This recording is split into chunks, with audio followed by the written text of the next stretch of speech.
اس وقت وفاقی حکومت کو ایک مشکل فیصلے کا سامنا ہے۔ ایک طرف وہ لون لے کر روپے کی قیمت اونچی رکھ سکتی ہے جس سے مہنگائی تھوڑی ہوگی، اور دوسری طرف وہ روپے کو نیچرلی گرنے دے سکتی ہے۔ یہ فیصلہ وفاقی حکومت کو ہر 3 سے 5 سال بعد کرنا پڑتا ہے۔ جب بھی کوئی نئی حکومت طاقت میں آتی ہے وہ لون لے کے روپے کی قیمت اونچی کر دیتی ہے جس سے مہنگائی تھوڑی ہو جاتی ہے۔ اس سے لوگ تو خوش ہو جاتے ہیں اور عارضی طور پہ مہنگائی بھی کم ہو جاتی ہے، مگر لانگ ٹرم فوائد اس میں کوئی نہیں ہے۔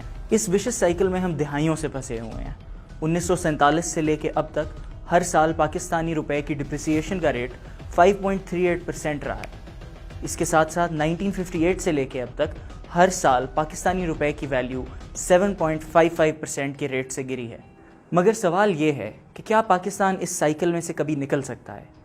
اس کا امکان تو تھوڑا ہے، مگر پروفٹ کے فاروق ترمذی کہتے ہیں کہ اس دفعہ یہ شاید ممکن ہو، اور اس کی 3 وجوہات ہیں۔ دیکھیے پروفٹ ایکسپلینز۔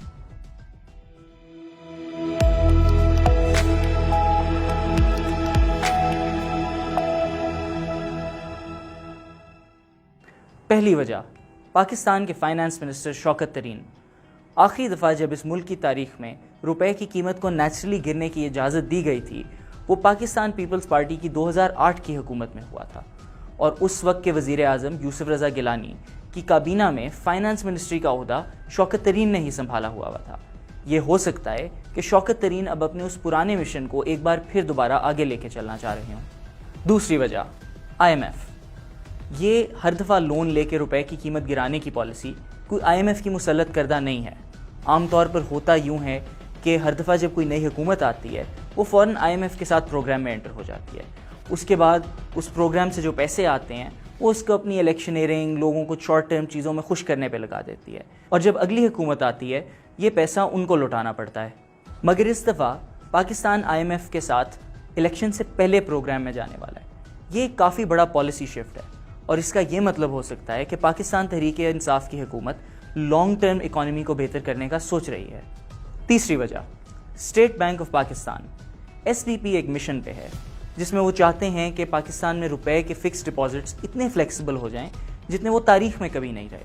اس کی وجہ سے پاکستان میں لانگ ٹرم میں پیسے آئیں گے۔ ان تینوں وجوہات سے لگتا تو ایسے ہے جیسے پاکستان اس مرتبہ اپنے ریسورسز کو بہتر مینج کر پائے، مگر ان تینوں وجوہات کا اس سب کا کوئی فائدہ نہیں ہوگا اگر حکومت اپنے اس عزم کو کھو بیٹھے۔ ہماری امید تو ہے کہ ایسا ہو جائے، اور فائنانس منسٹر شوکت ترین اور اسٹیٹ بینک کے گورنر رضا باقر نے ان امیدوں کو زندہ بھی رکھا ہوا ہے، مگر یہ بھی ممکن ہے کہ اس خواب سے ہمیں بہت جلد بدتمیزی سے اٹھا دیا جائے۔